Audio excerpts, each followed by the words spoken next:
Sanando las heridas. Con el Dr. Ron Rocky y la Dra. Nancy Rocky. Bienvenidos a la clase 5.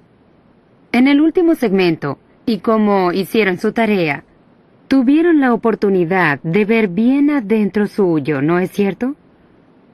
Cuando hablamos sobre la mentira y los pensamientos y sentimientos y conductas que vienen de ella, recordaron su historia y descubrieron los orígenes de algunas de sus conductas e incluso algunos de sus sentimientos. Y cuando hicieron su tarea, y claro que sabemos que la hicieron, ¿fue difícil el inventario? ¿Fue difícil confrontar la verdad sobre sus comienzos? Queremos dedicar algunos minutos a alentarlos a continuar el proceso, aunque sea difícil. Una dama muy sabia dijo una vez, «Saben, en el proceso de la recuperación, tenemos que enfrentar cosas que muchas veces nos harán sentir deshechos. Pero el resultado justifica el proceso». Entonces, intenten recordar que en ocasiones el dolor es grande, pero el resultado al final vale el precio que están pagando en el proceso. La parte que olvidamos a lo largo de los años, para algunos de nosotros, es que nos olvidamos que el dolor está allí cuando tampoco hacemos nada. ¿Quieres decir que si no atravesamos el proceso de recuperación... Solo vivir de un día al otro es, en ocasiones, de hecho, a menudo muy doloroso. Pero al menos en el proceso de recuperación hay luz al final del túnel. Hay Cierto. una salida. Correcto. Si no actuamos, estamos condenados. Pero al menos así hay recuperación. Como tú y yo y miles de otros alrededor del mundo están averiguándolo, que hay una salida. Cierto. En el proceso de recuperación, vemos hacia el pasado para descubrir la verdad sobre el presente. En este proceso no podemos esperar alterar la historia, cambiar los recuerdos o borrar el daño que nos hicieron. De todas formas, Dios, que es omnisciente y controla el pasado, el presente y el futuro, también puede alterar el presente, tu momento presente, para que el dolor sea removido de tu pasado. La verdad es que vemos hacia el pasado porque es la clave para el presente. Vemos hacia el pasado porque esta es la clave para el futuro. Eso es cierto. Es la clave del por qué hacemos lo que hacemos ahora. Y es la llave para abrir un futuro para nosotros, para que podamos tener placenteras y felices vidas y también relaciones. Incluso la relación con Dios. Absolutamente. Absolutamente. Entonces debemos mirar lo que sucedía entonces. Es doloroso. Y muchas veces nosotros omitimos entender que toda la vida de un niño está comprendida dentro de sus primeros 7 años. Y a partir de eso es que operamos como adultos por el resto de nuestras vidas. En esos primeros 7 años, ese niño, en especial en los primeros 5, el niño absorbe información. Es como una esponja y toma e incorpora cada gota de agua que hay a su alrededor y la hace parte de la esponja. Luego, cuando nos convertimos en adultos, actuamos por toda la vida a partir de eso. Más adelante, a los 30 o principio de los 40, comenzamos a darnos cuenta de que hay algo malo con nosotros. Nuestros sentimientos están cambiando. Hay pensamientos y patrones de conducta que no funcionan y que hacen disfuncionales a nuestra vida. De hecho, muchas personas se deprimen o se enfadan muy fácilmente a esa edad. O suceden otras cosas, no comprendemos de dónde proviene todo. Y casi todo eso proviene de los primeros 7 años. Y no nos hemos dado cuenta de eso. En realidad, un 90 o 95% de los problemas que existen en un matrimonio entre tú y tu pareja surgen de esos 7 primeros años de tu vida. Esos problemas que tuvimos cuando éramos niños y que no se resolvieron. De hecho, es más aún que eso. Es un 90 o 95% de los problemas que surgen en cualquier relación íntima. Nuestra relación con Dios, nuestra relación con nuestros amigos cercanos. Esas cosas que evitan que la relación funcione bien son por los problemas irresueltos de la infancia. Es correcto. Así que, si quieren tomar todo eso y resumirlo todo en una oración de 6 palabras, que sería bueno que los participantes memorizaran, serían estas 6 palabras. Lo que fue antes es ahora. Otra vez, lo que fue antes es ahora.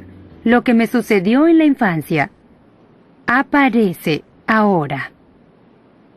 Entonces, veamos tu infancia. Otra vez algo más detallado.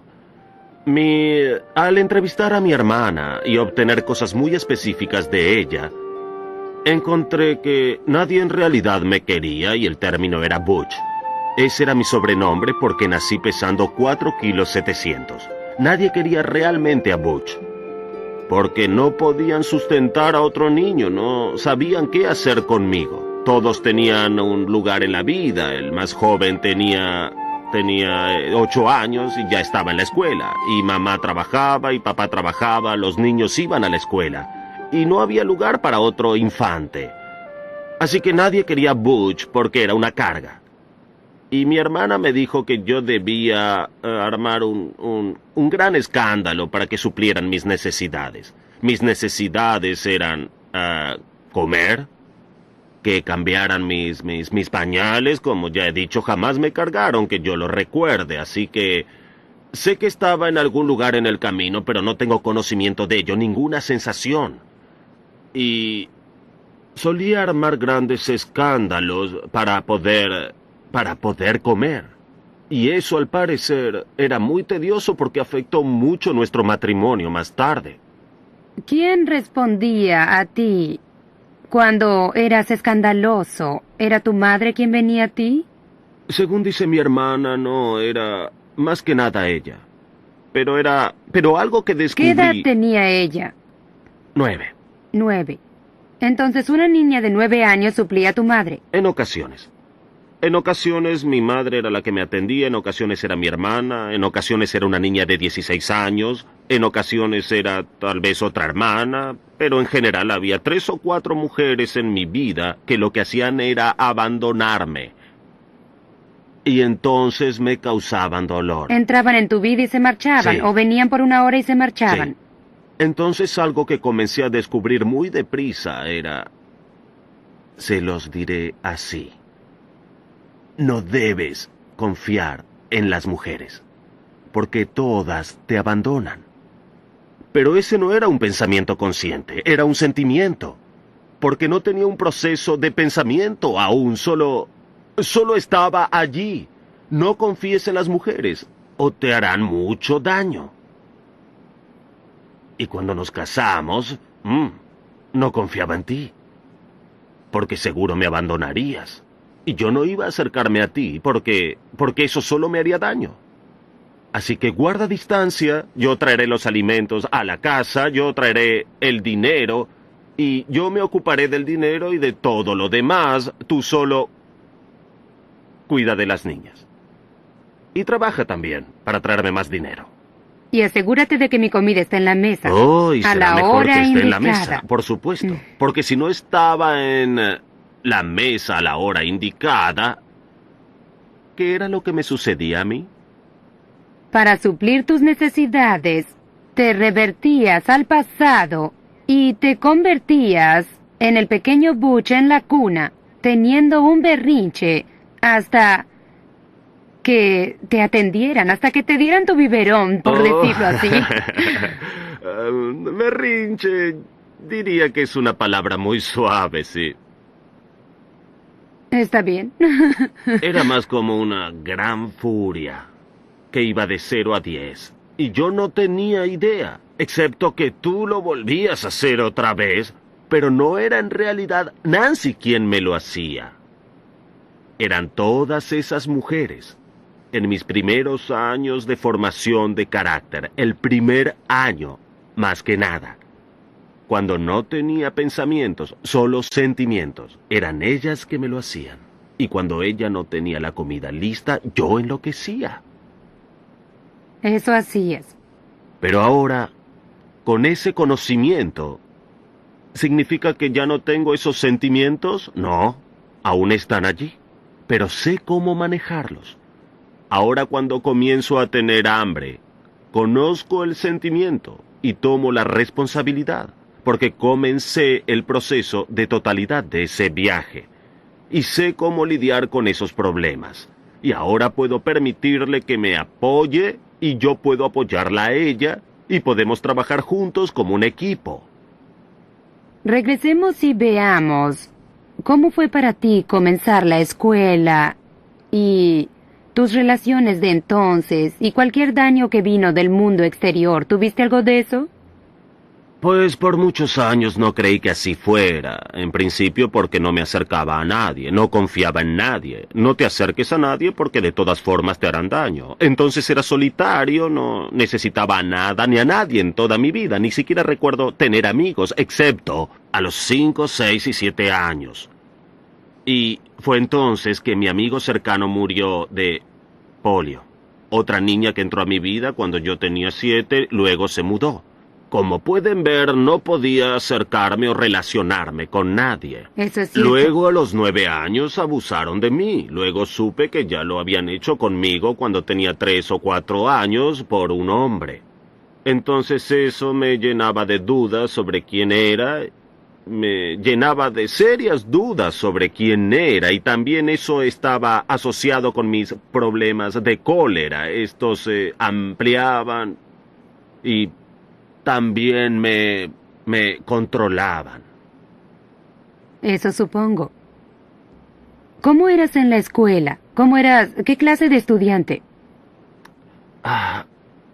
No me gustaba la escuela. Desde el 2º grado ya no estudiaba. Así todo aprobaba. Y de pronto creo que en el 9º, no, el 7º grado, mi padre vino y entonces me dijo, Ron, Butch, no Ron, Butch. Butch, si no apruebas este examen, de hecho me aseguraré de que lo apruebes. No sé qué es lo que haré, voy a enloquecer, y enloquecía todo el tiempo de todas maneras. Así que memorizarás esto, y yo dije, no lo necesito. Siempre apruebo mis clases, apruebo todas mis clases. Y él dijo, Ron, la única razón por la que apruebas es porque estoy sobornando a tus maestros.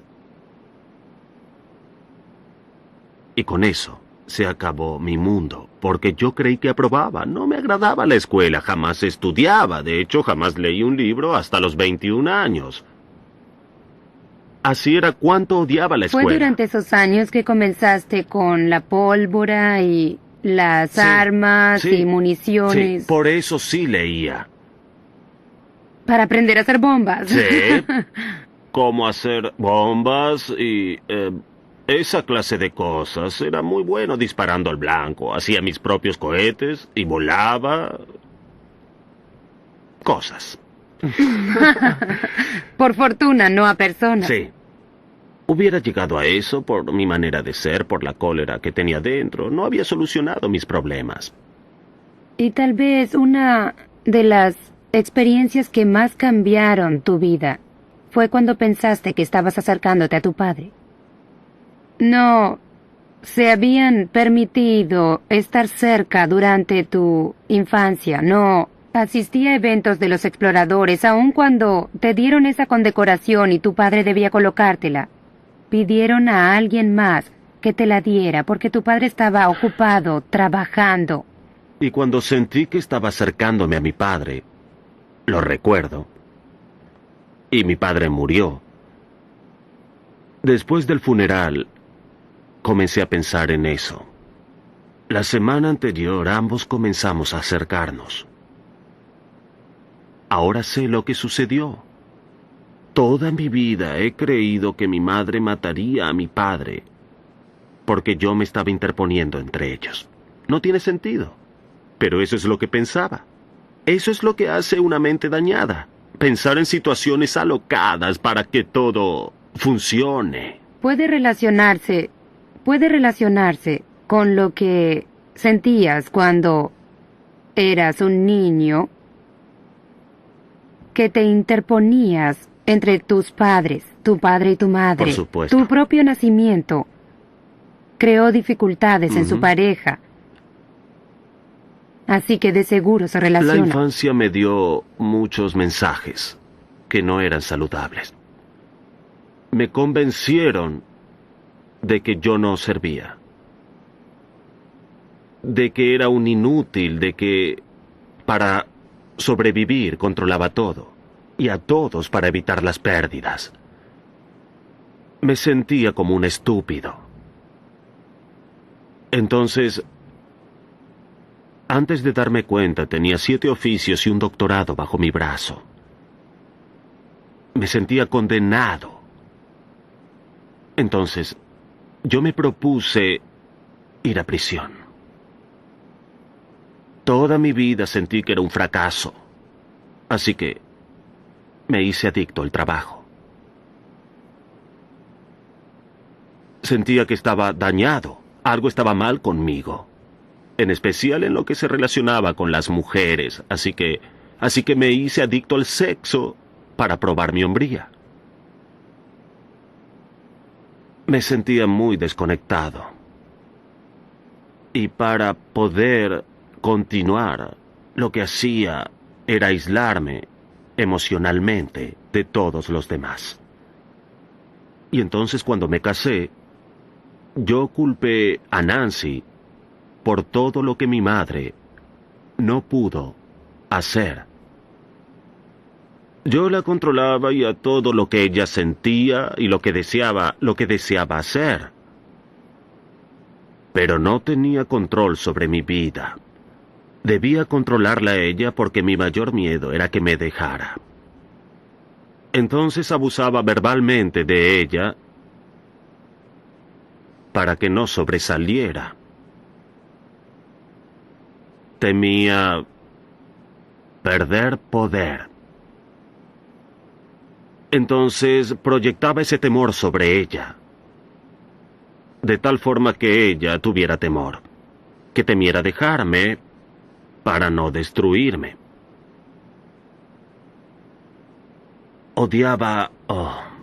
Me odiaba a mí mismo. Me sentía odiado por otros, pero no permitía que los demás supieran eso. Entonces lo escondí todo. Pero odiaba a todos los que contradecían lo que yo creía cierto. Y para poder tener seguridad, me distanciaba de todo y de todos. Así nadie sabría cuál era la verdad. Pero aquí en mi rostro, aquí en mi exterior, era amoroso y amable y dulce con todos los que no me conocían. Eso es una mentira. Sí que vivías la mentira, ¿cierto? Todos fuera de nuestra casa creían que eras magnífico, maravilloso. Y los que estábamos dentro de la casa conocíamos a una persona diferente, alguien dañado. Y ¿sabes algo? Cuando lo pienso, yo creí en eso porque, ¿sabes qué? Mi norma era un padre a quien todos veían como casi un dios. Era venerado, era admirado por sus habilidades, su intelecto, por su bondad hacia las personas. Pero como solía decir mi abuelo, dejaba su sonrisa en el umbral. Era porque quienes vivíamos en la casa con él sabíamos la verdad acerca de él. Conocíamos al padre colérico, resentido, que rechazaba. Entonces, cuando tú me conociste y nos casamos, para ti vivir conmigo no ha sido distinto porque era tu norma, Exacto. Estándares dobles. De Era una como manera vivir en mi público casa. y de otra tras puertas cerradas. Se sentía como vivir con mi padre. Ujú. Entonces, Pero no puedo decir que era cómodo. Solo Oh. porque fuera mi norma no quería decir que fuera cómodo. entonces yo suplía las necesidades que tu padre no podía, ¿no? No lo hacías, ese era el problema. ¿Qué quieres decir? Yo esperaba que lo hicieras. Pero tus conductas para conmigo eran como las de mi padre para conmigo. Tú me rechazabas a mí. Yo no cosía bien, cocinaba bien, vestía bien, Sí, nada pero de eso. Eso no era rechazarte, cariño. Solo intentaba ayudarte. Cariño,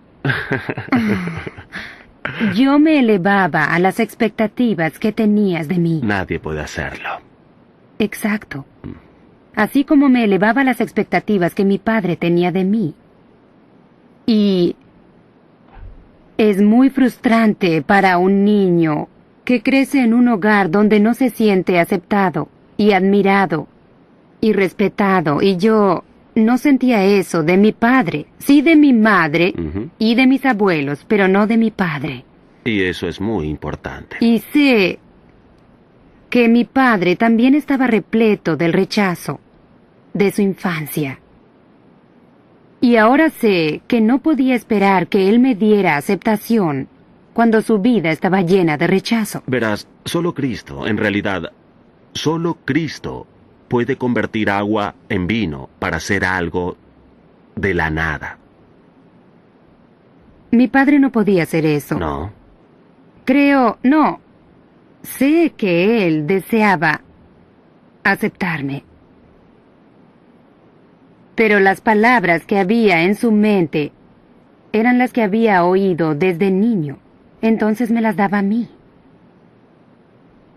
Cuando regresó de la guerra, regresó muy enfadado y en control. Creo que vio atrocidades que lo perturbaron mucho y tal vez eso lo hizo enfadar. Y cuando trataba conmigo, intentaba convertirme en la niña perfecta. Siempre diciéndolo bien, haciéndolo bien, cantándolo bien, jugando bien, todo eso. Y yo realmente le tenía mucho pavor. Y es aquí donde necesitan comprender que hay una ley en la mente, que el miedo paraliza. Y como mi padre era tan autoritario, yo tenía temor de él. Entonces lo que fuera que esperaba de mí, yo no podía hacerlo, me paralizaba. Recuerdo un recital de piano. Deben saber que mi padre era un pianista maravilloso. Tocaba en una banda de jazz en Nueva York, asistió a Juilliard, era excelente. Y en este recital de piano, yo tenía un maestro diferente. Y en este recital de piano, mi padre se sentó en la primera fila esperando el momento en que yo tocara. Lo recuerdo claramente, fui hasta el teclado. Era un bello piano de concierto y me senté. Y eso es todo lo que hice. Eso y llorar. No recordaba la canción que tenía que tocar. No tenía idea de las notas. Miraba el teclado. Conocía las teclas, podían ser do, re, mi, fa, sol, la, si, do, pero no recordaba nada. Mi maestro de piano comenzó a susurrar, la tecla mi, cariño es la tecla mi. Podría haber estado hablando en otro idioma para mí, no lo sabía. ¿Por qué no? Porque tenía tanto miedo a equivocarme que no pude tocar. Estaban todas borradas para mí. Sí, viví con el temor del rechazo de mi padre. Y lo triste es que el temor predice su propio fin. Y mientras yo temía su rechazo. Adivinen lo que obtenía. Su rechazo.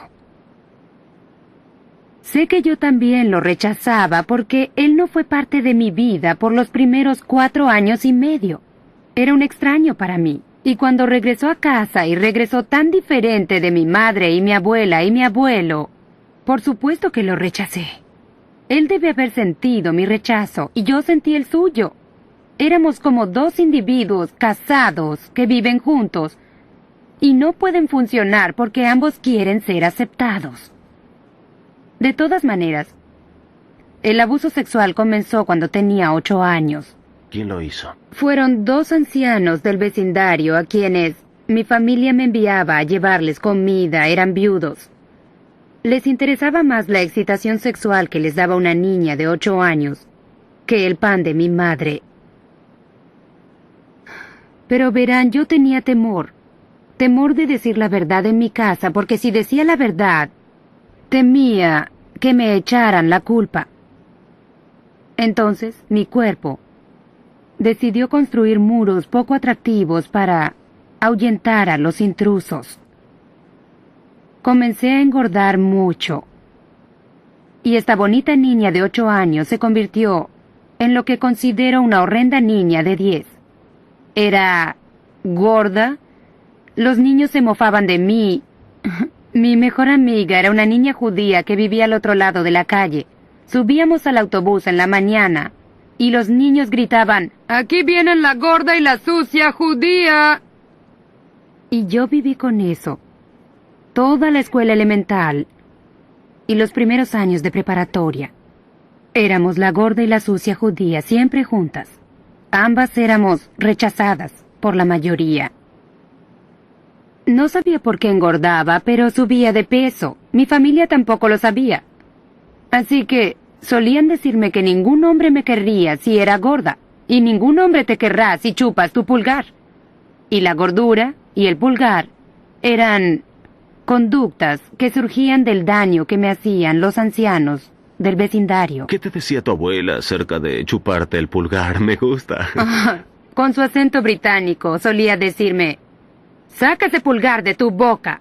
Si no dejas de chuparte el pulgar, lo seguirás haciendo cuando tengas 40 años y tengas hijos. Ellos jugarán en el jardín y tú los verás desde la puerta. Chupándote el pulgar es desagradable». Pero no podía detenerme, porque era mi único consuelo. No podías detenerte, porque el dolor en tu interior era mayor que las conductas del exterior. Por supuesto. Y sabes, otra cosa que... no recuerdo qué edad tenía, tal vez tenía 11 años cuando hice eso. Mi madre y mi padre y yo fuimos de viaje. No fue muy largo, tal vez un viaje de 2 horas. Cuando llegamos al destino, en la otra ciudad, bajamos del automóvil, mi madre me miró y dijo, «¡Ah!». Y yo dije, ¿qué? Me dijo, «¿Qué le sucedió a tus cejas?». Me miró de cerca y me dijo, «¿Dónde están tus pestañas?». Sin saberlo, me había sentado en el asiento trasero, junto a la ventana, y me había sacado las cejas y las pestañas. La automutilación es una de las conductas que resulta del abuso sexual. Yo no sabía eso. Y seguí haciéndolo de vez en cuando por 3 o 4 años, hasta que fui a la universidad y sabía que necesitaba mis cejas, mis pestañas y dejar de chuparme el dedo. Y ser aceptada en la universidad fue mi motivación para dejar esas conductas. Recuerdo ir a la universidad y, ya saben, sentirme sola, pero al mismo tiempo emocionada de poder salir de mi familia cerrada y controladora. Y me gradué de la escuela de enfermeras y seguía la universidad. Y al recordar aquellos años ahora, puedo ver que mi padre me aceptaba de la única manera en que sabía hacerlo. Y cuando yo tenía 38 años y mi padre murió, me dejó el legado de sus últimas palabras. Y me ha tomado muchos años poder llegar a comprender que estaba diciéndome lo único que podía decir. Me habían aceptado en la universidad y mi padre estaba muy feliz. Y me envió un cheque por $1000 para la universidad. El fin de semana siguiente fuimos a visitarlo. Y acababa de entregarnos un púlpito que había hecho para ti. Mi padre era un buen ebanista. Y salió de la casa y se sentó y todos comimos helado de chocolate. Y mientras comíamos el helado, mi padre me miró y usó el sobrenombre con el que me llamó toda la vida. Dijo, bien, Put, quiero que sepas algo. Eres una gran decepción para mí. Y yo mordí mi labio, y lo había hecho miles de veces. Y le dije, ¿por qué? ¿Por qué, papá? ¿Por qué soy una decepción para ti? Me dijo, estabas bien cuando eras una enfermera. Ahora regresas a la escuela a convertirte en psicóloga. ¿Vas a trabajar para el diablo? Creí haberte educado mejor que eso. Creí haberte educado para que ames a Dios, no para trabajar para el diablo. Esas fueron sus últimas palabras. Media hora después, Ron y yo estábamos de rodillas, dándole masajes cardíacos, intentando revivirlo, soplando aire en su boca, como yo había hecho con muchos pacientes en mi carrera. Pero él no regresó. Ese fue un legado devastador. Esas palabras se repitieron muchas veces en mi mente por tanto tiempo, tanto tiempo. Pero en el proceso de mi recuperación, he podido descubrir que las personas dicen y hacen su propio dolor. Mi padre me dijo palabras el último día de su vida basadas en su dolor, su inhabilidad de regresar a la universidad. Aunque tenía un coeficiente intelectual alto, era el dolor de mi padre surgiendo y cayó sobre mí. Me pregunto cuántos de nosotros dejamos caer nuestro dolor sobre nuestros hijos, nuestras parejas, las personas que nos rodean. Nosotros lo hicimos. Así es. Sí. Yo dejé caer dolor por mi padre sobre ti. Y el efecto de mi madre sobre mí no me molestaba, pero lo dejaba caer sobre ti. Y gracias a eso, en especial a mis relaciones con las mujeres, tuvimos 2 niñas. Mantuve mi distancia de mis hijas también. Sí. Pero aquí hay otra clave. Cuando comenzamos el proceso de recuperación, comenzamos este viaje, no solo pueden recibir ayuda, pero cuando comienzan este proceso y comienzan a permitir que el cambio ocurra de adentro hacia afuera, lo que encontrarán será que sus hijos cambiarán también.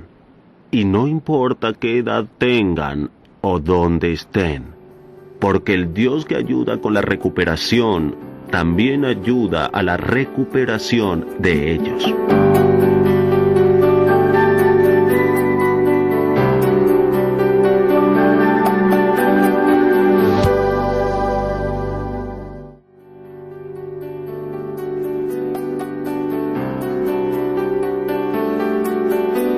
Sanando las heridas.